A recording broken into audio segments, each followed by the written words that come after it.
Class 8th। आज हम पढ़ रहे हैं लेसन 3। उसका आज का हमारा टॉपिक है बगावत फैलने लगी। जब दिल्ली से अंग्रेज़ों के पैर उखड़ गए, यानी वहाँ से उनको खदेड़ दिया गया, तो लगभग एक हफ्ते तक कहीं कोई विद्रोह नहीं हुआ।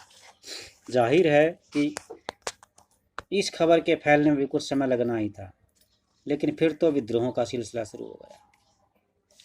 एक के बाद एक हर रेजिमेंट में सिपाहियों ने विद्रोह शुरू कर दिया और वे दिल्ली, कानपुर, लखनऊ जैसे मुख्य बिंदुओं पर दूसरी टुकड़ियों का साथ देने को निकल पड़े।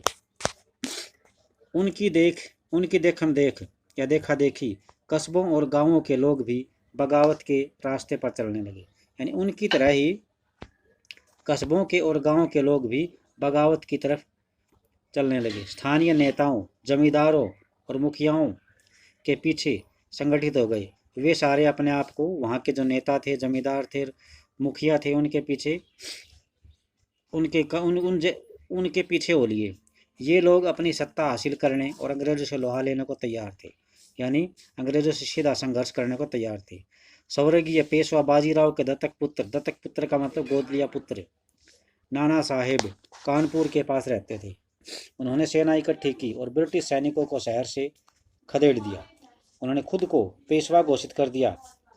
उन्होंने ऐलान किया कि वे बहादुर शाह जफर के तहत गवर्नर हैं, यानी बहादुर शाह जफर के तहत गवर्नर हैं। लखनऊ की गद्दी से हटा दिए गए नवाब वाजिद अली शाह के बेटे बिरजिस कद्र को नया नवाब घोषित कर दिया। गद्दी से हटा दिए गए वाजिद अली शाह के बेटे बिरजिस कद्र को नया नवाब घोषित कर दिया गया। बिरजिस कद्र ने भी बहादुर शाह जफर को अपना बादशाह मान लिया। उनकी मां बेगम हजरत महल ने अंग्रेजों के खिलाफ विद्रोह को बढ़ावा देने में उनका बढ़ चढ़कर साथ दिया। झांसी में रानी लक्ष्मीबाई भी विद्रोही सिपाहियों के साथ जा मिली।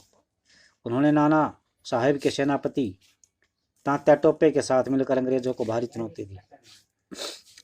विद्रोही टुकड़ियों के सामने अंग्रेजों की संख्या बहुत कम थी, यानी जो टुकड़ियां विद्रोह पर उतारू हो गई थी, उनके सामने अंग्रेजों की संख्या बहुत कम थी।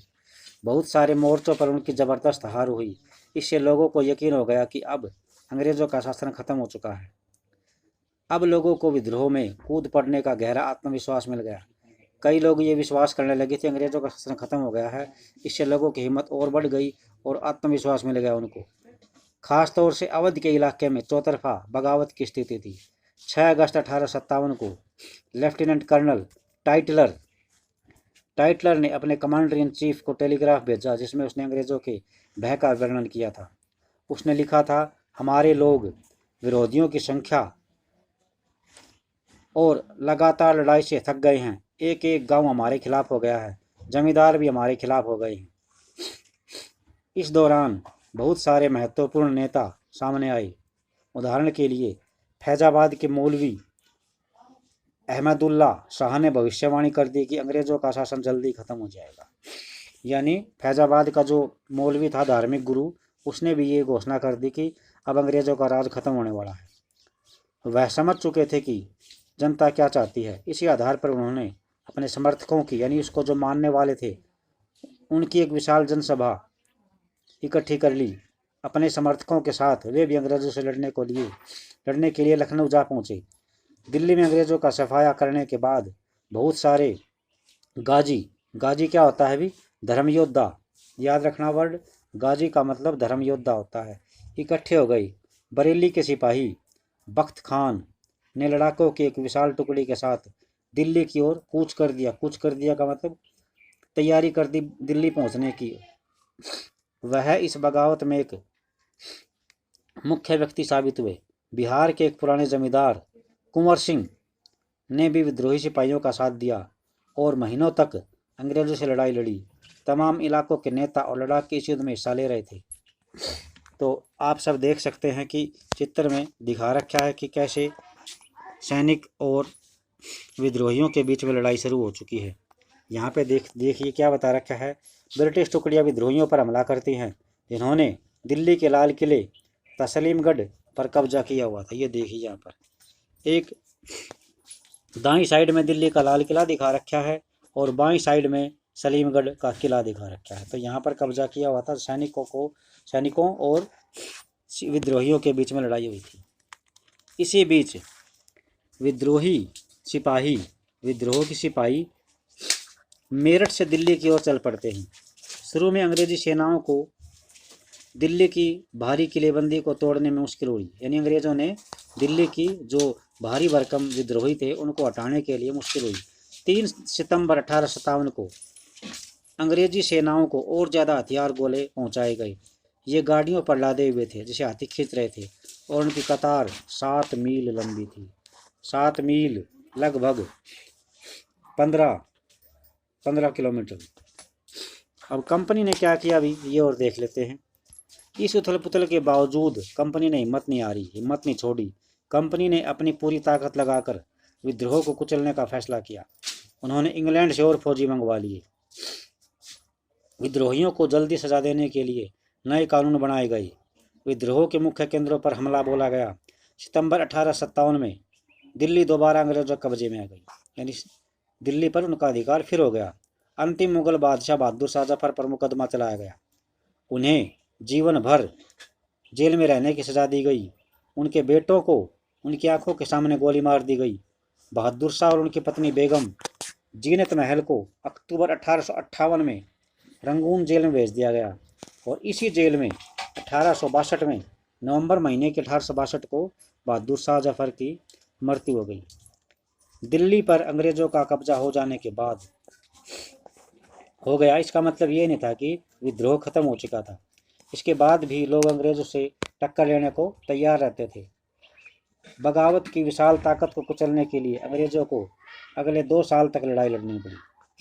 मार्च 1858 में लखनऊ भी अंग्रेजों के कब्जे में चला गया। दिल्ली आ गई थी इनके कब्जे में सितंबर 1857 में और लखनऊ आ गया था 1858 में। जून 1858 में रानी लक्ष्मीबाई की शिकस्त हुई, यानी हार हुई। उन्हें मार दिया गया। तात्या टोपे मध्य भारत के जंगलों में रहते हुए आदिवासियों और किसानों की सहायता से छापे मार कर युद्ध करते रहे। जिस तरह पहले अंग्रेजों के खिलाफ मिली असफलताओं से, यानी शुरू में विद्रोहियों को, बगावत करने वालों को सफलता मिली, जो उत्साह मिला, उसी तरह विद्रोही ताकतों की हार से लोगों की हिम्मत टूटने लगी। यानी अब पहले लोग जोश में थे, अब लोगों की हिम्मत जवाब देने लगी। बहुत सारे लोगों ने विद्रोहियों का साथ छोड़ दिया और अंग्रेजों ने भी सिपाहियों का विश्वास जीतने के लिए हर संभव प्रयास किया।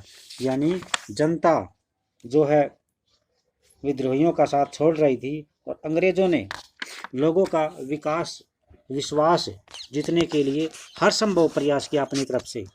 उन्होंने वफादार जो उनके फेवर में थे, वफादार भूस्वामियों के लिए इनाम की घोषणा कर दी। उन्हें आश्वासन दिया गया कि उनके ज़मीन पर उनके परंपरागत अधिकार बने रहेंगे। यानी जो वफादार थे अंग्रेज़ों के, उनके बाद, उनकी मृत्यु के बाद वो ज़मीन उनके बेटों को मिलेगी, ये कहा गया। जिन्होंने विद्रोह किया था उनसे कहा गया कि वे या तो अंग्रेज़ों के सामने समर्पण कर दें, सरेंडर कर दें, और अगर उन्होंने किसी अंग्रेज की हत्या नहीं की है तो वे सुरक्षित रहेंगे और ज़मीन पर उनके अधिकार और दावेदारी बनी रहेगी। इसके बावजूद सैकड़ों सिपाहियों ने, विद्रोहियों ने, नवाबों और राजाओं पर मुकदमे चलाए गए और उन्हें फांसी पर लटका दिया गया। तो जो विद्रोही थे उनके साथ इस तरह की हलचल चलती रही, उनको फांसी पर लटका दिया गया, मुकदमे चलाए नवाबों और राजाओं पर और उन्हें अंत में फांसी पर लटका दिया गया। ये एक अंग्रेज चित्र 8 में दिखा रखा है। अंग्रेज टुकड़ियाँ दिल्ली में घुसने के लिए कश्मीरी गेट को बारूद से उड़ा देती हैं। तो जो कश्मीरी गेट है का, उसको बारूद से उड़ा देती है। फिर चित्र 9 में क्या दिखाया गया है, अंग्रेज टुकड़ियाँ कानपुर के पास विद्रोहियों को पकड़ लेती हैं। ये अंग्रेज अधिकारी है जो खुशी से नाच रहा है। ध्यान से देखिए किस तरह कलाकार ने अंग्रेज सिपाहियों को बहादुरी से विद्रोहियों पर धावा बोलते हुए दिखाया गया है। तो ये आज के लिए इतना ही। नेक्स्ट हम कल करेंगे, और जब तक आपकी ये काम है आपके लिए कि आप इसको अच्छी तरह पढ़ें, रिवाइज करें। थैंक